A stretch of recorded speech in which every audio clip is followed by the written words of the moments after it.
2、幽霊の手。愛子は最近、咳がひどく、夫の邪魔をしないように寝ている。二人は、同じベッドで寝ているが、頭の場所が反対だ。愛子は、自分の頭を良太の足の横に置いて寝ている。この夜、寝る前に彼女は、寝る場所を変えるように夫に頼んだ。理由は、夫が、ライトの近くで寝ていたので、夜、眠れない時に、ライトをつけることができるようにしたいから、場所を変えたい、ということだった。この日の夜、愛子は1時間の間に、4回も5回も、ライトをつけたり消したりしていたら、夫も何回も起きてしまった。ついに夫が怒ってしまったので、彼女はもうライトをつけないようにした。愛子は眠れなかった。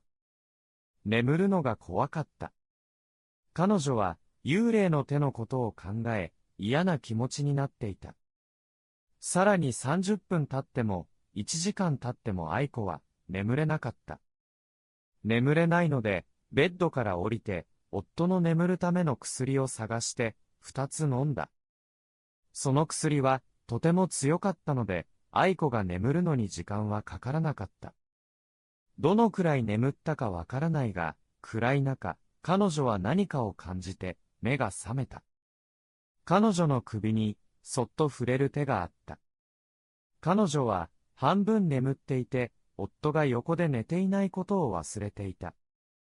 最初、彼女は、夫が触っていると思った。しかし、体に力が入らず、動くことができない。しばらくして、怖いことが起きた。もう一回、首に手が触れるのを感じた。しかし、この手は、最初の手とは違っていた。二回目の手は、とても冷たかった。その冷たい手が、愛子の首に触れたとき、愛子は、わあ、幽霊の手だ。と、思った。彼女は怖くなり、目が覚めた。今日見たホラー映画と、弁護士を殺した幽霊の手のことを思い出した。彼女は、とても怖くなり、緊張した。そして、声を出そうとしたが、できなかった。彼女は、どのくらい時間が経ったかわからなかった。時間が、とてもゆっくり過ぎていくのを感じていた。そして、ついに気を失ってしまった。次の日の朝、良太が起きると、妻の顔が火のように赤くなっていることに気がついた。そして、彼女は、ずっと何かを言っている。彼が彼女の頭を触ると、とても熱かった。良太は起きて、大きな声で、愛子に起きるように言った。目が覚めた愛子は何かを怖がっていて、泣きながら、昨夜のことを良太に話した。1時間後、医者が来た。愛子を見た医者は、この女性が病気になったのは、とても驚くことがあったからです。今は静かに休んで、これ以上、怖がらないようにする必要があります。彼女のような、怖がりな性格の人は、ホラー映画を見たり、怪談を聞いたりしてはいけません。と、言った。医者が愛子を見ている間、一つ不思議なことが起きた。その医者は、愛子のベッドから変な匂いがすることに気がついた。その医者は、愛子のベッドの横に小さな布が落ちているのを見つけ、その変な匂いは、その布からしていると気がついた。そして、それは昏睡薬の匂いだった。しかし、医者は探偵ではないので、愛子を見ただけで帰ってしまった。その時、呼んでもいない春男が良太の家に来た。